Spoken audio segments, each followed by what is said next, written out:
ole masa in kan channel lo ngai to tu thin tu kan unao zofa mi zo khovela om zong zong te zana le du sakna chi vai ka bu masa che u ne Manipur buaina ron so sang nikum December ni som ni pathum atang toa meititen tu da Kampukpi district tui chin saibul lam khani buaina kal chhozel kha voin lama po re lam ayin aso sang chhozela voin lama chanchin kan thiat thei angang te report kan ron pedon ani ni somthum pakhat December khamiza na thil theng kha kan la ria a zodu ho saibul posa security force ho local lo dangte khang te jinga khan pi nei si mate ani po kha tiam na satak kha tuar kha ania inan ka saka khami amita an ka sakhatuna gohati bel tola lama netralai antiamit doktor khami inzaina khan amit kha surgery ti ania engelo anzel don khami huna khan tuna kukizo nu ho kha somma velin thiam khan to kania khangte sipain security force ho winan thil ti dan du lovin nimin lama khan Kangpokpi district 12 hours total shutdown kapuan ania khata khan engma an total shutdown khanin sarkar pa bing aten lo awangin an thinrimin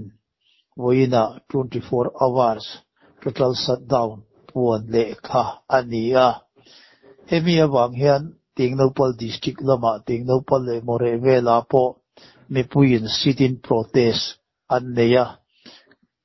more le Tingnopal lama chuan buaina engma ateng lawani tuna Kangpokpi district lama ero chuanin nimin lama tangkhan thu chua siamin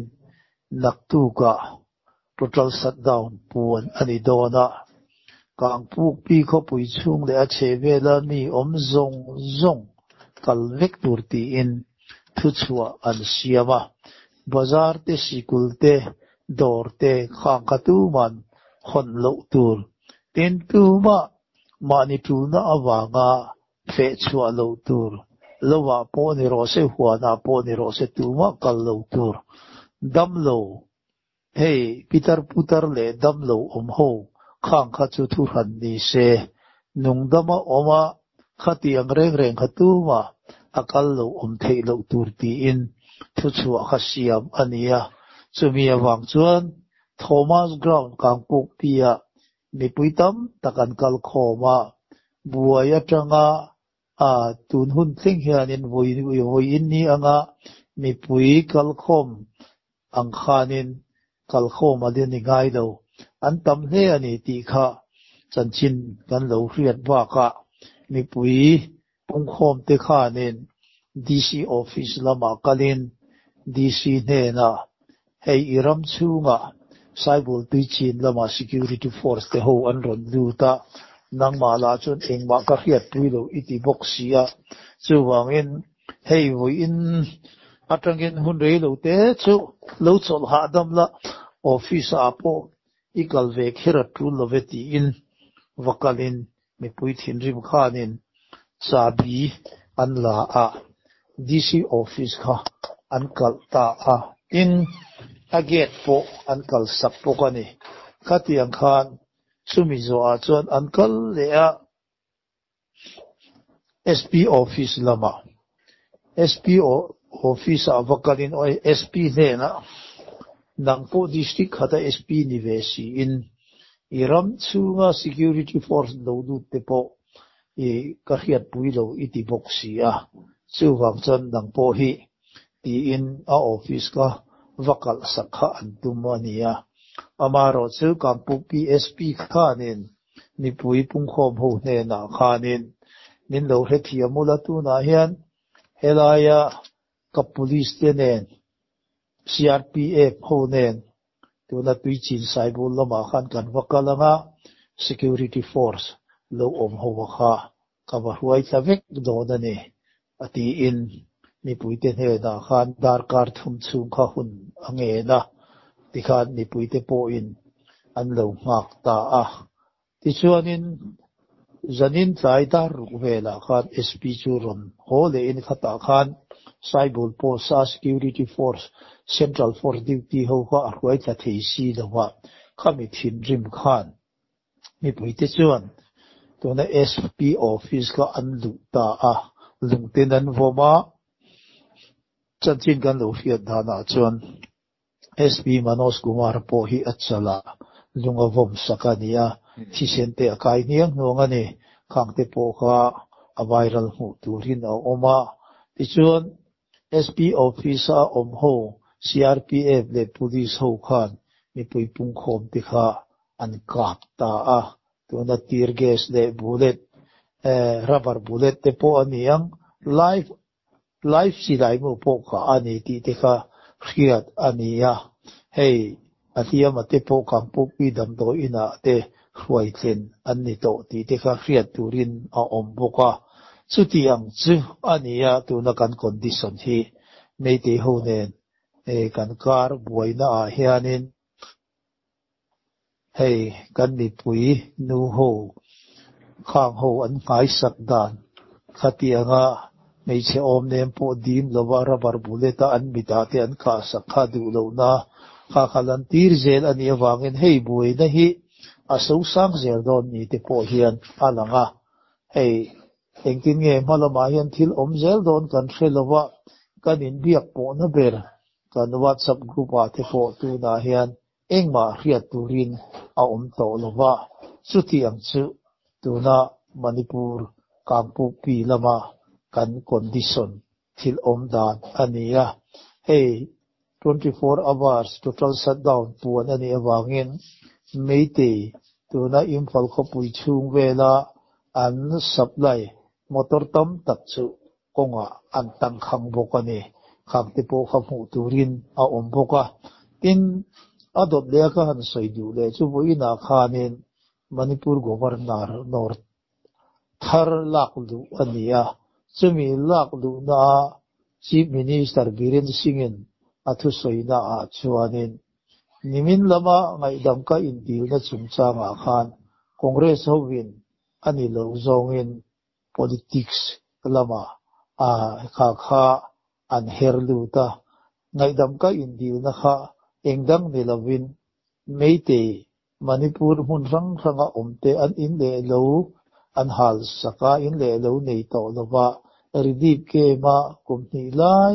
har sataka omte an thil tor hi ka sungten he na chuan ngai dam ka indil zo ka ni ti in voina khan aron soi he a khakte khabiren singa thu soi hiat tur voina mi te ania tin chu lova tuna meite tu ma a nikum lama MP election a ding ve tom sana khanin video viral pakhata athu soi kan do mu dana hei meite te de zoku ki te kar kan buaina chungsa nga hianin Biren Singh hiania thil engkim mai abul tran tu le engkim mai in mel mak na le in tha na te hel ten tir tu hi ania hetianga kan buai lai hian ani chu adu le naga ho he na senapati lama akala atlo na in atlo ka kangpu pi a khal thangam si lawa bai ro tin naga ho ne na avala madu to kin khosa kan ram buaina nipuin mang angin kan khosa a kan thia har sa takin relief ke ma te kan oma heng zong hi kan buaina engkim mai chap chuak tu hi Biren Singh ania chu wang chuanin nung le dam tlak po ni lo meite mi pui ho zong hi kan in thurwalanga in thurwalin Biren Singh hi ithata ho kan tha zo nuwa ke hi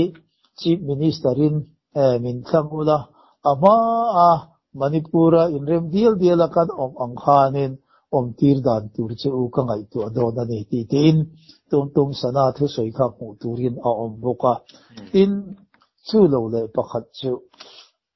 arambai tengol ho an PRO ani maya a second in command tuna Robin Singh bangang khowai rak pamachuanin heivo in lama khanin athu soi kha an ron ti viral le ta FBI mu turin chuta athu soi na a chuanin hei meite te thi le nun na kara mel mado nein zoku ki tenen kanin dowin hetiang hianin har satakin hun har satakara kan omega chuti lain meite mi then khat te chuanin zoku ki lampang lo tanin anni tan po poisa te an lo khon sakani ti te hi riat ani a hei ama atang po in zoku ki ho lampang atang in telephone ka lo dong thina anni ho chuan Robin ke ni ho zoku ki te kuta hianin ithi lawang ithi sen pui I meite pui ngai te khang ho kuta khan ila thi don ti en min lo hil lok sa kha ani to a tuna hian hei hi ke ni meite te ji ga hianin rule anga ril ru thalo pu hi an oma rule te hi kan fa ten an ke nan ron fu anga ta chuanin rule hi anin a ron chukwanga chutiang chuanin an ron chhoze langa kan upalamte heng ho an diar an pon fen nuaya te po an ron lut chhoze lang chuwang chon hun rem chang ani lain heng ho hi ti fai vector tha chini vector an ni tia athu soina te po mo in a ombokani tin chu lowa kan han saidu le pakhat chu hei tun lai hian ziri bam lam hi nitam takin min zota enga tinge ziri bam lam hi tun lai chonan re vung maya in ka na le thom ri hi eng ma riat tur om to lowa eng wange ni te in zo na hi aron om thina chutaka han saidu chutuna ziri bam op tu sipai lampanga Assam Rifle ho an CEO commanding officer hi Parsan Singh antia Rajasthani ani hi Kargil in beina apo khan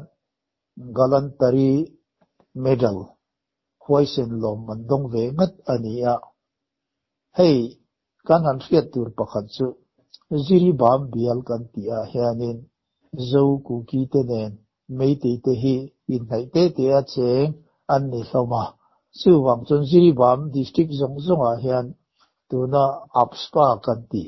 Armed Force Special Power X kan ti hi puan ania Armed Force Special Power ka chuan sipai ho hianin yan du tokin silai an select theya andu angin danan king ko thegani chuwang chon tuna Parsan Singh Assam Rifle CO hianin thu asiamin atu po kamu hoi de ka khiat hoya hian tuma inin ka pinin tin wai turani lo atu lampang po ni se ameite ni se zo kuki ho po ni se silai ral thuam kinga ron veiwa ka pu ani chan tuma ka dim don lo cheu ti in thupe khau tak ane wangin meite lampo hei eng ma an ron tingam lowa kan unaw ziri bam biala omte azai ron ni se phai tol ni se mongbung se jang lampo ni se khoya po ni se meite ho po an sengam lowa sutiang pokin keima ni lampang kan volunteer te le kan pasal tha te po in chet ngai na an thelowani chuwang chuan tu na hian ziri bam lam hi chu eng ma in ka buaina le bom puak vel thil thalo lampang teng kha riat tur a om lowani ti kha kan riat tur kan soibel le ni se ole hei zong hi voinata na Manipur ground report kan han pek theiten nia mundang lamka lama te sugunu palel kan ti lama te ani lo le kangwai kan ti vel khosabung kan ti vel heng lama ero hi chuanin voin lama chuan engma thu buai tha buai in ka na le thil du om lo thlenga om lo ani ti kha report kan han pek thei te an ni e zo na kan nei chu kha kan rianga le ma khong military station atanga kumsang ni somni le pali November ni somni panga a anruk bo ti ma yang chin hriat lowa bo ta mai te pa lai sram kamal babu kha kha a chen na ina khan bom ti meng granite an char ti te kha ani a khami chung chang kha chiang dewa hriat da no mem hen granite char chung chang ti ve bo na nge thilom zia khata kan ram noi mi ho bok khani in an soya ta kan tuna joint action committee tuna an siam te hi an ring zo lo wa joint action committee ho hi tuna hian athar man mo takin tlak ro u tia I an babaw na kha ni in an soya chanchin kan rian da na chuan tuna laisaram kamal babu tuna army headquarter 57 army headquarter leima khunga contract basisia engemo contract a thil ti kha ania kha mi bo chungchanga kha na ma point kan soi to a hemi bo na chungchanga po hianin arambai tengol ho tho kha ania an pu ni arambai tengol ho tuna 18 arambai tengol unit kan ti tuna Robin Singa manganga umna sek mailam unit an niya anni ho bian ransom noi som ni ama tanga lakan du na wanga anti ani ti te po khanin amei te ho bok kang le kan balu anti ho khanin an ron puam kha ania hemi chungsa nga hianin hei hiat thiam hi har khop maya keima ni zoku ki ho la chuanin leima khung army headquarters chunga mi kha wakit nep ngai na om boxi lo amaro chu thilan han chui khan leima khung army headquarters chunga kidnap ni lovin tuna alo kalna kalkonga an kidnap zok kha ani ti in an ron soile boxi a hemi chungcha nga hian atu beri hinge ani rubo tu kha kan la khelawa riat turin soi alani lawa amaro chu hey phone call unknown phone call ti mayang riat ngai lo khami phone call a an ron soi da na khachon arambai tengol 18 unit hovin ransom 20 lakh tura an kidnap ani ti thu kha riat ania khami chungcha nga po khanin Robin Singh mangang khwai rak pa makhanin hemi thu kan lo hiathi thudik ani chuanin hei arambai tengol ho chunga mi puin min ring zo na zong hi tu na zong min ring tel to do na nia hei hi thil thalo takani ti in Robin Singh manga nga po khana ron soi nge a hei tu na yan eng chen hi nge an tlen riat ani lawa amaro chi iron soi dan anga khanin ram noi mi KCP ho bok ni in an soya khang ho khanin kha girnet kha an ron da a girnet kha an da na kha le kha puan wara di kha khata khan athu kha an sia ka tuna kamal babu chungcha nga JAC in siam te hi arang lamin midang ruat ro u tlang to ro u ati kha khami an le khanin thujiak achuanga ni ti teng kha ka han riat theidan kan chan theidan che ni a then khan arambai tengol sekma unit an ni ti te khan an the dara khang te po ka thil ni theya ni thoe ni theye a chan chu arambai tengol kan an ti ta ka chuanin hei nam si pai anga a in siam ve an nia thalai to phon heng rui thei ti drak he dik so po azurui zu in mi te po thalai mi sol tam takan om ve a kan sia khang ho khanin andam doi man turte an zu man turte khang te kha arambai tengol ho lam panga tangin biren singa le semba sana jawba hian an du token poisa an pe zo boxi lo tin kan ria Manipur Police Training Center atanga silai sanga chuang an lu chuate khak te kha tu na aza ve po kha anjong na chu tu na Central Force le police ho hianin thei patoban chuana chu aza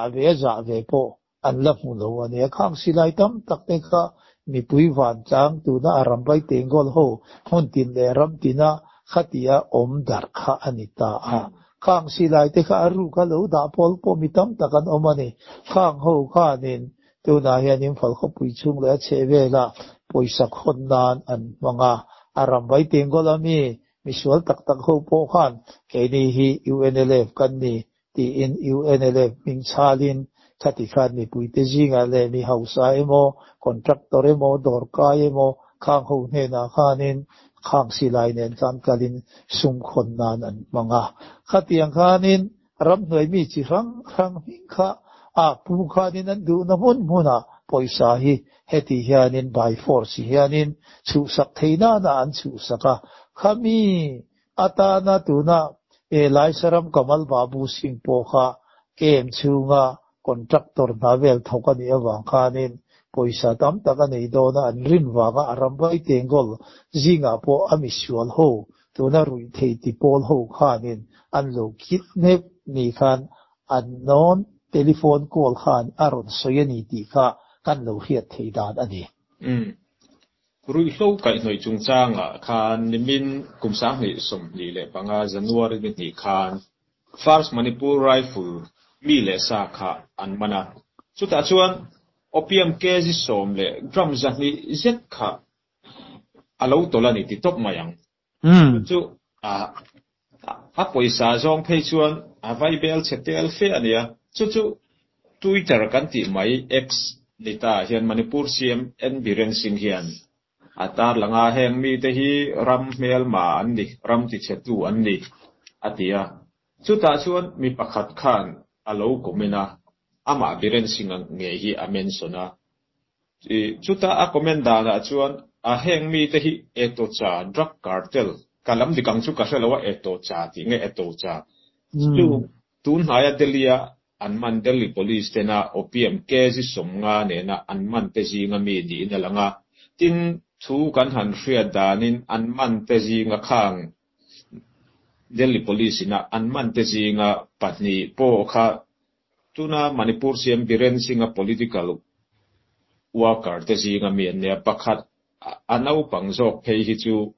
tuna Manipur an cabinet minister unaw nai takani ti tenen lem khan aron ta langa hei action po alangam chi alo nge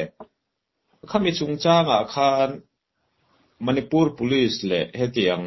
unforced so security ho te hi rui thei thila hian rui thei thil tolna hian an fihlim lo viau nge khata an komenda na khan politics an fruai tu chung te an vuale awang te po hi an lo in rol na savia wangem ti taril ru oma chu chiang zo ka min soi fia sak thei chuan hei hemi chungchanga hianin thil thui tak a oma hei Manipur rama hian keini atu po aku ki amara paite agang te vai phe zo sim te ti te kan chen rama hian tuna kani popi ti te hi enge nia enganga china enganga ti thin nge ani ti po hi thingtang pamol tak te hin tu ma ahria an om lowani amaro chu hemi chungchang po hi abul kan han chui ani chuanin abul min ron tran tir tu heng te po hi mei te ho bok hi an ni a hei an ron ti tir tran na hi chutiam min alari lova sang ni kumbor vel kha ni in khang hun la ya khanin hei Manipur ram tlang ram zong a hianin tlang mi ti chuanin kan sum har ber chu so thing hi ania khati ang hun lai khanin so thing hi chu ti am min aman po ala tam lova kezi a cheng di che nga te alo nia mon khata mon khati le ma kezi som di a cheng sa hi te cheng sa hi som nga te ani chuanin kan lom ma kha kan sum har ber pakhat po alo ni thi na ni khati hun laya Manipura Meitei te hianin eng tin nge Manipura tlang mi ho hi eng tin nge kan no chua thiam ti in planning lo siam kha an ni a kha ke ni ho win kan lo hre lo ani hey MLA le tuna minister ho hianin in thurwalin khata khan ke ma ni tlang mi ho ji nga khan an ma ni kal lovin ke ma ni chung thiam an ma ni Meitei ji nga mi khang te kharon tirin hey so thingin buai puya nasatakin ha mangkhengin kumtluanin na in thoka atam bera anei tam ber te po hianin monsom ruwa kin nei lawa hetiang khopa ha a tho hingai lovin tuna so thing monsom di wel in tu na hianin in chin na hianin nuai tam tak mu theina tur thil a oma chu ti zok ro u anti khat enge nia antia chu ti ang thil chu enge nia so thing monsom ni so el tab nuai tam tak mu theina tur chu enge nia anti khat popi chu engti na nge enge nia antia an han silfia ai ke ni chu na lak na tur po kan fellow achi eng anga tu turge eng anga thar turge heng ti eng ma kan fellow khoi a mi nge kan la anga achi tur te po anan ti kan ke nin kan pe don che u along anti ani le achi dan tur te chung te po chu ke nin kan khilang che u a seng dan tur po kan khesi lewa chu po ati dan kan khil ve kan che u ani le chu kan thar na khoya nge kan khal le ta kan ke nin kan le sak don che u antia Meitei ho khanin tun ma kum som ni malam dai atang to khanin tuna Manipura ke ni ho abik takin zofa te kan chen na changram hun tin a hian khati khanin Meitei ho ve khanin tuna MLA le minister ho lo tang rual khan khatiang khanin achi tur te po khamin pe na chin dan tur le til engkim khan lo zir tir ve kani kha kan ria man lok po khanin Kashmir la matangin bdakin parsedina ron thenga imfala kani chi sai ip khat aron thenga Biren Singh hei khoya tanga ron thenge ihria emten intia anin so mai kha khatiang kha ania tichuan kan unau muntin le ram tina zoku ki te howin an lo chinga khatia zoi ron tia Meitei howin tuna narco terrorist foreign atanga Myanmar atanga ron lut ho tia heng min pu na zong te po hi an ma ni howina tuna min ron ti tir vek kha ania ichuanin hei congress hun lai khang lai te po khanin hei tuna Manipur ram chunga po hian drugs lampang tuna opium te number 4 heroin kan ti te brown sugar te heng ho po hi athuar na kha rei to ani he khang hun lai khan tuna Brinda kan ti Meichia SP pakhat DSP pakhat o kha khani khat mi hun lai khanin hemi drugs lampang lo buai pui tu central tuna Imphal a kha ani thina ani khanin rui thawa sumdong ho kha aman te kha han chui khanin Manipura MLA le minister te po khami drugs sum don la ma khanin an lovin kai noi vekani ti kha a hechua ka khata khanin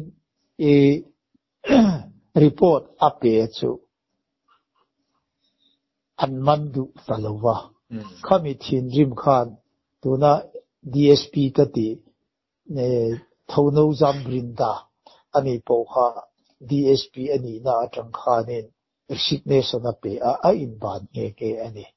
khati ang khan ya tu ni han soi to ang khan tuna drugs lampanga sum don na hianin Meitei State Police te po an pu Biren Singh ho hianin anin kung kai vek ni hianin thil dan hi ama tang to a an lo chui chua kha ani ti kha e thui de ba ka han chan thei dan chen ni a thui lo chuan kha tiang zo na kha chu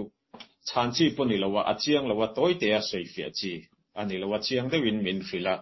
kan beng a var hok mai chu ti lai chuan in to na bi takin zo fa te ji nga po kan chen na to na Pherzol district a hi chuan to na ka ni opium kan ti hi kum khat ma sin la ngai lo wa ni pathian zara ti kha kan sai bel ni se mo kha clear tu ten lo chin che ngai se a that le mai I chu ti lai chuan hei enforcement directorate na thu buai an thelua hianin an chui me kan ni towa UNLF te hianin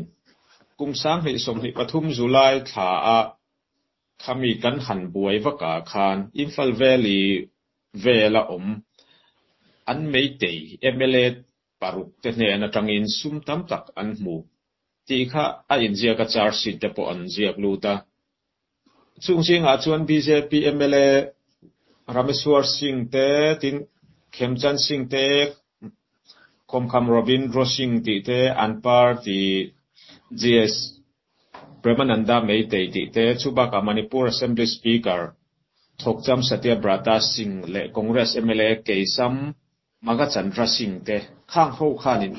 UNLF ne na hian poisa tam takan pea an ni hian helpol sakjok din an khang sum te kha an mangani ti kha omara me suar phei chuan cheng noi riat la ya pea he hi an mu chua chin a document ne na an mu chau kha anita a then hi chuan cheng noi ni te an pea Robindra Singh te po hian da prinina atar landan hian chu enforcement directorate na an chuina thu buai an siam sakna atanga thil lang chaw ni ta alang lo khatiang mu lo wa phei ka chuan thil atam don hian alanga ka han soidu tak chu tuna Manipur abik takin meitei MLA le political leader te hianin helpol hi an lo vul na sa hlenge helpol ho hian ti lui na in heng te hi an hne na an zukhona I chia phut lui chia aning chu tup lui chia te hi an zulak sak ni zo nge a politician ho hian an donate top an manin helpol an vul ti ta kha hria ta cha ko mani an politician ho po hianin MLA le minister tin te hianin hei an donate an pe ne ka hiat ka lo hiat ve da chuanin an pe theu ani an pea hei abik takin leisim ba sana jawba to na Rajya Sabha MP le Biren Singh ate tin to na an MP Congress MP heng ho te po hianin thei pato suain poisa an pe ngwa ka to na hei central atanga budget local te ani lo le national community kanti khwarel chiat na awanga Manipura harsat na ni kumvela aron thing meitha a real thavaka in le lo le an tai chin zong te ati chiat te tuile na wanga khatianga store kudam vela ele intur tiam takati chiat te tin khichet le ina ati chiate khang ho zong zang na dom na chan pui na tura poisa ren thenga te po kha mi puin soma pakhat po kha an hu phalo ania khang poisa tam tak ron kala te kha ram hloi mi ho ta na silai le ral thuam man ruwa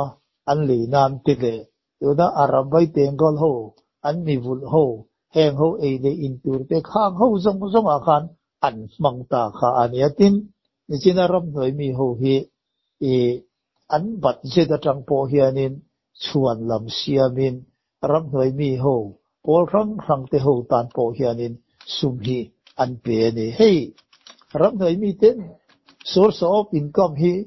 ek ang che hian nge an nei kan khelo na chu tuna hianin ni kum July August vela khan meitei ram noi mi ho hi Myanmar ramatanga ron lut chau khan nia ama point ka lo soi to ama kha chuanin Bangladesh tuna Khakrachari le Chittagong Hill Truck lama khuanin songa son biru in an khosathin khani amaro chu Bangladesh lama khanin an thei to lova India le Bangladesh in kungkai na kha han that de obang khanin Bangladesh in Bangladesh ramatang khanan ron hot chuak ta khami nu akhan Manipura lan thei si lova Burma rama tuna sipai thu nei na nuaya general te ho te na khan kum tinin India poisa akror te hi an lo pe chutianga ram noi mi ho hi kha an nia hey Manipura mei te ho hianin an budget state budget atang te po hianin la thenin an pinge yani ti hi henga tang te po hian a hian the yatin nichina tuk luya an lak sak iti te po kha ve thawani achan chu ram noi mi Manipura mei te ram noi mi kan ti te po hi hey pol chi rang group chi rang an oma hey group sari velan oma heng ho po hi a mei te ji nga po tu na hian mizo theu kan ni na chu mizo te ji nga po hey du lian trong mong kan oma ral te an oma khati an khanin mo poi te an oma la kher te an oma khati an khan an ni ho ji nga po hianin khati an khan civil nambilina an nei ve thewani ram noi mi ho hi khati an ho khanin engemo anin nei pui vak lo khang an ni rivalry lampanga an MLA ho khang ho chunga te po khan khati an khanin poisa kha ti luina an lak sak te po hi ve tho ni in an soi thi na ni hi kha kan san thei dan che ni alo mum ple mai ani le hei Manipur governor thar an governor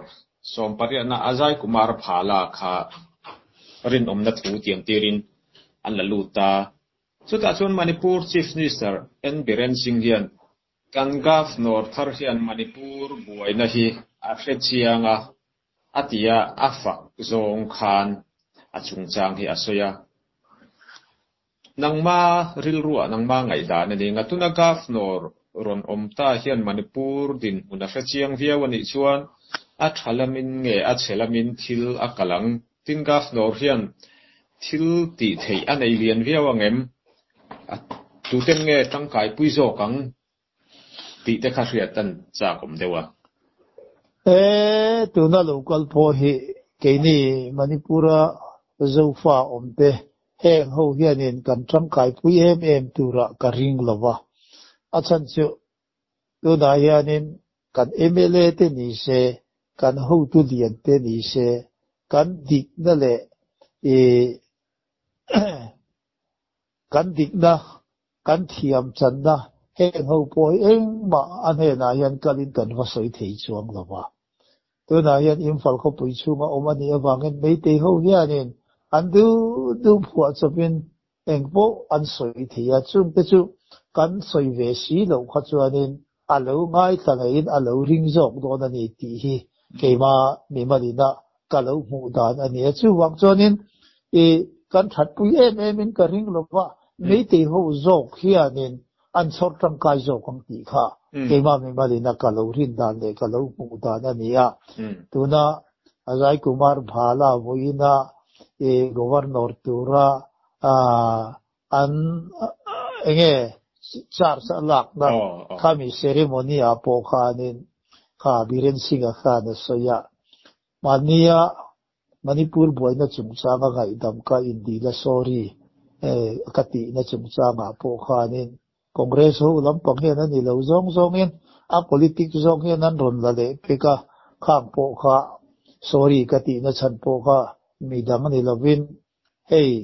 relief ke makan ni puitam takomte har satna name lokum ni chungin an to ka ele bar tele ni tina khosak da har satna tam takan to ba ka sumnar nei to lowan ni awangin sumle pai man turpo an nei to lowa helaya har sataka re thei taka ho heng ho chunga hianani ngai dam ka in di la sorry ka ti kha ti inaron sai ji nge ni ka atop lamatan ti mayang hei hun kan han mang tam deuta engemaw soidu inei karinga tin tuntum kangpokpia kan buaina hian a boruak kan hria anga atua te po a village volunteer te po an ni anga kan nu hote torna torpuya an thlawang ron hauturin an ron pen chuaka chuti rual ro chuan keima ni atang vekin ani dona video ti frang social media dar lo tur ti mang van tlang huwa dar om lo tak tak abik takin mei tei muwa dar om lo dar hi atam ria moya film khur tura kan in fui te po angai na sa zualin ka ria a chan chu ale lam tan kha min hek na evidence ani thei don kata chu tenga film khur ko nga te tuntruma kan buaina kai noi sang a hian kan unaw he kan income na lo ngai thatu khoweng mun sang a zo fa te ne na cha du soidu hi nei kan ringa chu tianga tan chuan hun in peng miang atop na tan hei thu fing pakhatin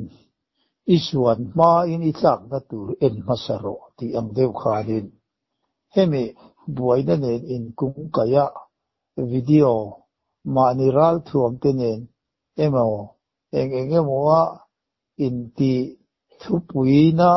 kan nga emo hetianga video an ron ti te hi athalo khop maya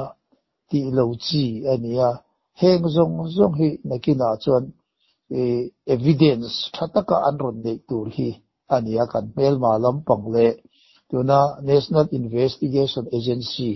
kan ti ho hian wista thiam anga kan nu an ron suya min man na tur ani awangin hetiang hiti lo tok tur ania tisu kan tia an ron ti le thina WhatsApp vela hianin nasatakin an ron ti viral thina an huwa khang zong kha dilet le vek turan tia chuti mi huna zong meite ho hianin an lo mole vek man to thina ni ei film kuria ngai khop maya ni china kan soito ang khanin kan zuan ma kan tlak na tu hi en pasak anga yani chuwang chuanin hei kan volunteer te le kan pasal tha te ba far zone le phone line na duty ho reng hianin hetiang silai ral thuam nen mani mail te po chiang e malang thei tura hetianga video in ron ti fo te hi nakina in track huala ti sei tur ala ni do na engemaw ati chuanin in van doi phei chuanin zel bang sutin kum engemaw zat theina ani ti kha khiat aturin apoimo a chuwang chuan tun huwa zong hetiang hianin oron ti to lo se adu oma sumi rual chuan hei WhatsApp vela admins te ho po in hetiang an ron ti hi chuan in hu rualin delete sakzel ta ula chu kan him na tur mi malle nam ang po kan him na tur ani ti kha kan riat atuli na mamo ani ti kha ka han soi duwa ato beratan chuan hei Manipur kan buai na hi Central Force ho heng ho awang hianin keini lampang hi chu buai hi anaswatu tu do na ni ti te po hi ni in alang rum to a Central Force ho an ron luna apia nga ala hianin Manipur Meitei Police te an ron involve le zela Manipur Meitei te jinga hian tu na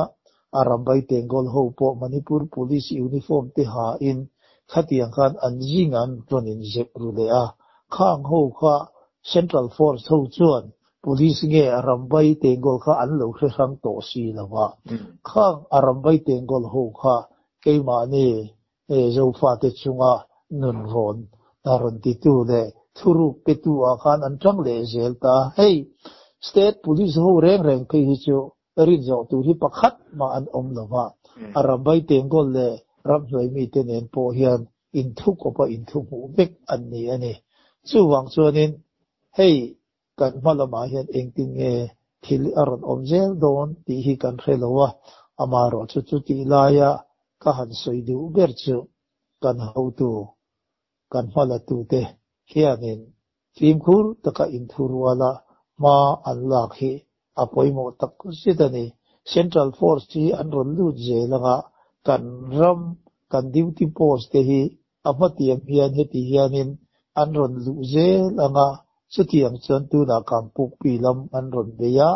ที่ชวนนินซอยเกี่ยมานี่ตัวน่ะลำกาจุรจันปูรลำมาโพเฮียนินอันรุนลุดเฉาเจลังอ่ะอัตโตปะโมเรลำฮีรุนหลักเลยอันตัวมังอ่ะสุดที่ยังชวนนินเฮทิลอันตีโดนนี่เฮียนอลังตาอ่ะตัวน่ะเฮียนอดีตตักชวนนินไม่ได้เขาเจนน่ะจงเลยเกี่ยมานี่เขากันเจนน่ะหุ่นจงอ่ะเฮียนอับสปาฮิปวนนี่จนกันสบายจุงอาเฮียนกันสบายกันเชนนรมาเฮียนปวนนี่เชที่อันนี้.5วิกนี่เชจงสุดท้ายจงทิลอดีตด้านเอานัดตูร์ทิลเอามาโรจุสุดที่จุนี่เราวินไม่ได้เตเชนนะพายรมาเฮียนอับสปาฮิปวนนี่เราว่าเกี่ยนี่เจ้าฟ้าที่กันเชนนะมณิปูร์ดิสตริกมุนรังอาเฮียนอับสปาฮิปวนอันนี้เอาวางเงินตัวนาเฮียนCentral Force หูจวนอินอันทุนในรอนเก่งกูอินมาอันรอนละเจลโดนอันนี้บางอย่างอินเองทิ้งเงี้ยมาละมาเห็นที่เจลโดนตีกันสโลนัดจงอินกันตานเฮียนินหุ่นฮีอัฐลำไอเฮียนินอัดเจ็บลำเลหารสัตลำฮีกันมาชนเจลโตโพนี่เฮียนอะไรงะเองโพนี่เสียจุดที่ไล่จวนอินเองคิดว่าจุดมาทุนในตัวเลยโรเรลตัวปัทยันนุ่งกันเนี่ยกันตานาอาทัตุระรูมินรุนเรลสักฮีกันเบยเสียกุมสามให้สมให้ปลีชูงาขานินให้มีตั้มตะกันเทียหารสันตั้มตะกันโตก็มุนตินเลรำตินะอามารอจุดที่จุงโปจวนให้สามให้เลสมให้ปังอากันหันช่วงกายเทียอาลอมาให้กันอุณาวจงฝากเวลาจงเต็นดูสักนั่นเองตรงใจนั่นเองมินรอนจุยทีนะแห่งเตียวังแห่นินกันตรงใจนั่นเตช่างตูกันปะเทียนชวนนินไม่เตหวินะอันตุมอังชวนนินมินทัดจิมิดินกันอินเลโลเตโปมินชูสักไฟเวกช่วงละวะอามารอจุกันเทียดเทดานาตูนะที่จินไซบูลลำคาเมนลูกเลยบงบุงปีเอเรียละมานิคุมลำนิคุมมัสซากันติดต่ออังจูสร้างให้สมนิปฐุมาเมยุนเวลาขัวสมทุมสมดีเวลอันหาสักที่จินไซบูลลำบุงปีเอเรียคาเมนลูกกันติลำข้างขัวเตขจุตูนาเฮียนินอันรอนลูอะไรอวังเงินไม่เตโฮเฮอันทินาริมานิรำอังเงินอันง่ายจูวังเงินไซบูลที่จินเอเรียละมาเฮียนเฮติอังเฮียนตรันรอนลาอินเฮนิสมหีปัทุมดิเซมบาร์สังหีสมหีปลีอาจังะวุอินนิเตงีเฮติอบวยฮีกันนีกันมาละมาทิลอัฐโจกาลูวินเฮร์ชวาทีนัตูระมิลโลตรงใจปุยตูรินกันอูนาวจงฝากเวลาจงกันชนลโลงายตะทินตูเตอินบุลาจานินาโปเฮียนกรุนดีลินกรุนเงินเลอันนี้โอเลจานินาตันชวนกันตกตีระงะอินสวายินมังชาอูกะโลเม